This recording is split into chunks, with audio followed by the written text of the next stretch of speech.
Azərbaycan cəmiyyətində Azərbaycan hökumətinin müxtəlif muzlu jurnalist və trollarının iddialarını, yəni məni Ramiz Mehdiyevlə əlaqələndirmək kimi cəfəngiyatı kimsə ciddi qəbul etmədi. Kimsə. Ona görə də əlbəttə ki, hər kəs fərqindədir ki, yalancının yaddaşı olmaz. Necə ki, hökumət nə qədər absurd görünsə də, vaxtilə məni hətta IŞİD-la, Hizbullahla, FETÖ ilə əlaqələndirmək istəyir. Nə bilim, Fransa ilə, Avropa, Amerikanın vasitəsilə inqilab etməklə əlaqələndirib. Güya Milli Şura adından güya bizim adımızdan məktub düzəldiblər Putinə. İrana bağlamağa çalışıblar. Ən müxtəlif ittihamlar irəli sürüblər. İndi də deməli Ramiz Mehdiyevlə bağlı belə bir absurd dedikodu yaydılar və dərhal sonra da sizin dediyiniz kimi keçdilər artıq. Bəs sən demə Əl-Kəriminin Facebook profili Fransadan və Amerikadan idarə olunur. Ona görə də elə bu yəqin ki, özü də oradan idarə olunur. Nə qədər sərsəm bir mövqe. Birbaşa bu bizim keçmiş Sovet İttifaqının tarixində olan o NKVD-nin 37-ci il repressiyalarındakı mövqe, düşüncə tərzi, eynisi. Bəs mənim Facebook profilim hardan idarə olunmalıdır ki? Siz 5 ildir məni internetdən məhrum etmişsiniz. Hətta o zaman WhatsApp hesabımı belə ələ keçirmişsiniz. Mən hər kəsə bu barədə məlumat verdim. Və ondan sonra təbii ki, mən idarə edə bilməzdim. Bəli, 19-cu ilə qədər özüm idarə edirdim. Amma ondan sonra, daha doğrusu 20-ci ilə qədər. Deməli, amma ondan sonra əlbəttə ki, mən idarə edə bilməzdim sosial şəbəkə hesablarımı. Hansı ölkədə mənim etibar elədiyim dostlarım var idisə və onlar bu işi, bu kifayət qədər ağır işdir, həyata keçirməyə hazır idilərsə, mən onların köməyindən istifadə elədim. Yəni mənim həmin o etibar elədiyim və zəhmətkeş, təmənnasız bu işi mənə görməyə hazır olan insanlar, məsələn, Praqada yaşasaydılar, o zaman Çexiyadan idarə olunacaqdı mənim hesabım.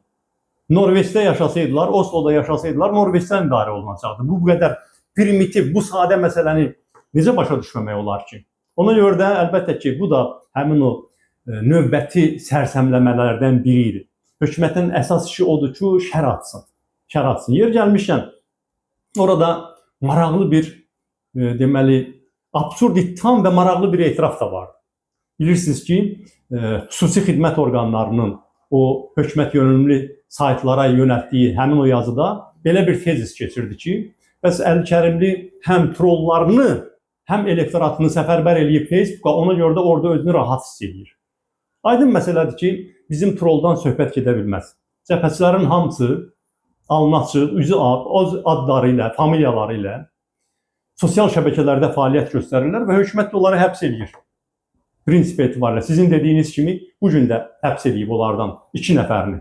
Ona görə də bu troll söhbəti şər atmaqdır. Troll ordusu Azərbaycanda hökumətdədir ancaq. Amma indi bunlara belə gəlir ki, güya biz Facebook'da daha çoxuq, ona görə orada mən özümü rahat hiss edirəm. Mən də bu barədə yazı yazdım, elə buradan da səslənirəm.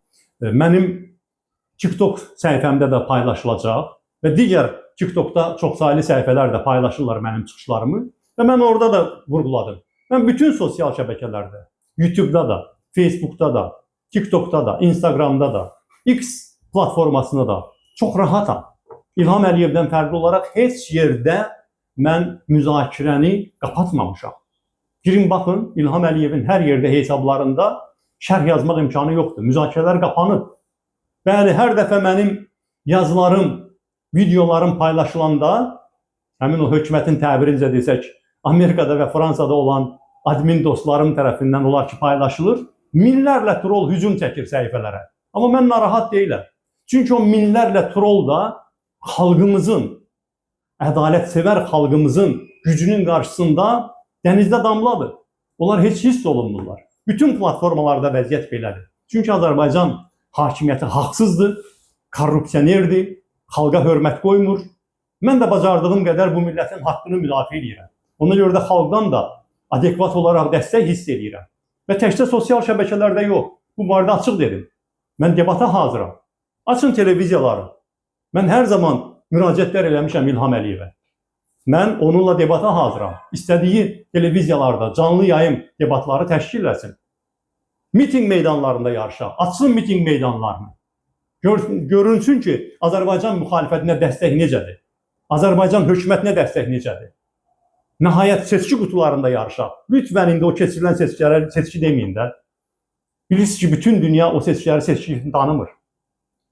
O 5 ildən bir iki keçirirdilər. İndi artıq yoruldular, onu da özlərinə əziyyət bilirlər, 7 ildən birə çevirirlər.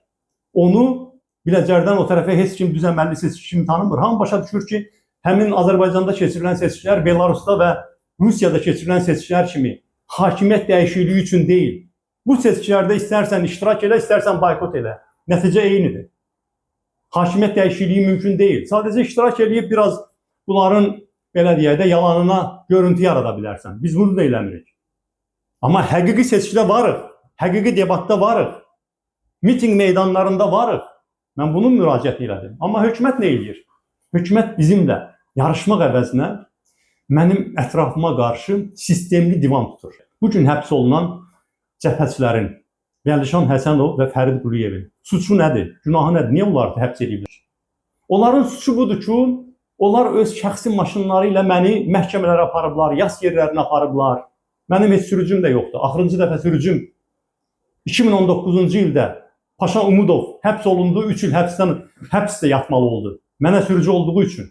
Və ondan sonra mənim heç sürücüm də yoxdur. Cəbhəçilər öz maşınları ilə məni aparırlar həmin bu tədbirlərə. Həmin şəxslərdən daha 2 nəfəri həbs ediblər. Mart-aprel aylarında isə daha 8 nəfəri həbs eləmişdilər.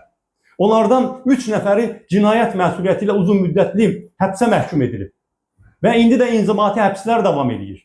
Deməli, bunların hamısı mənə qarşı olan təzyiqlərdir. Belə yarış olmur. Belə rəqabət olmur. Bəlkə İlham Əliyev elə gəlir ki, rəqabət belə olmalıdır. Amma belə rəqabət olmur, belə yarış olmur. Azərbaycan hakimiyyətinə müraciət edirəm. Mən zaten bu yola çıxanda hər şey gözə almışam. Mən bilirəm ki, bu danışdığım həqiqətlər günün birində mənim həbsimə də gətirib çıxarda bilər. İndi onu hökumət qərar verəcək ki, nə zaman belə bir qərar olsun. Bu günahsız insanlardan əl çəkin. Onlar deyil ki danışan, onlar deyil ki sizin korrupsiyanızı ifşa eləyən. Mənəm bunu eləyən. Mən danışıqlarımın, dediyim həqiqətlərin hamısının hesabını ödəməyə hazıram. Amma Azərbaycan Xalq Cəbhəsi Partiyasının bu günahsız insanlarından əl çəkin. Mənim ətrafımda olan bu günahsız insanlara bu zülmü verməyin. Azərbaycan cəmiyyəti bütün bunları görməlidir, qiymətləndirməlidir. Və Azərbaycan cəmiyyəti haqqını haqqa qurban verməməlidir. Mən millətimizin ədalətinə inanıram. Siyasəti cəngəlliyə çevirmək istəyənlərə millətimizin dərs verəcəyinə də əminəm.